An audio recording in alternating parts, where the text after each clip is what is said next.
سالها میرفتم مسیرم رو به مرگ، اسیر گذشته و قلبم تیره تر از قبل، مدام در پی تغییر، رهایی از این زنجیری که ذهنم رو تسخیر کرده بود و من بیرمق تماشاگر خزان شدن بهارم بودم. سنگسارم میکردن با حماقت، با همون سنگایی که به سینه میزدم با جسارت، کینه ای که پینه بست توی وجودم و دلم نابود شد و شکست غرورم. بارها و بارها رو به زوال رفتم و حقیقتو میگفتم و ترسی نداشتم از ظرفم. عشقی نمون درونم و روش کرد نفرت توی وجودم، پشت کردم به مردم و ازمه شدم دور، حتی خدا غریب است تو این شهر شوم. التماس میکردم به همون خدا، غافل از این که نداره از سر دعا. همش دل میشکستم از قصد، افتخار کردم به دلایی که شکسته بودم، انتخاب کردم رایی رو که بسته بودم.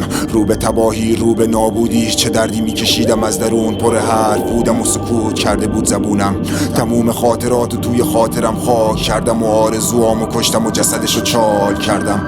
بی حس بی رمق به دنیا و فریاد از ته دل، مثل شیرین از فراق فرهاد گیر کردم تو سرما. تحمل این دردا محال بود و زمین خوردم و ایستادن خیال بود. سنگینی چشام منو به خواب برد.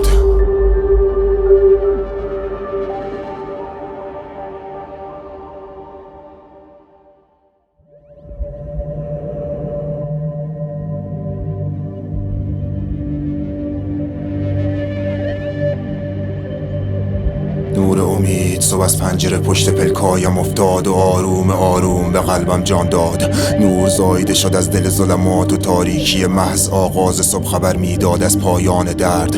چشامو باز کردم، هیچی نبود جز رویای پوچ، روشنایی صبح از دروغ خود سیاه رو بود. کی چنین تنها و بی باور شدم نیست یادم، در دهلیز انتظار چشم به راه مرگ ایستادم. روزگار نغمه مکرر و تویش را می نوازد و گوش من پر است از زیر و بم این آهنگ. ساغرم منتظر ساقی است و مملکت عشق در پی آبادی. آسمان خالی است مثل من و منم کان الگوی عدم. سوز سرما رو تنم تسلیم شدم و هرگز نفروختم شرف. شوق بیمیلی رخنه کرده در وجودم، به دنبال معنای جهان گشتم، نبود حق تویی از عشق، منم تنها در این شهر شلوغم.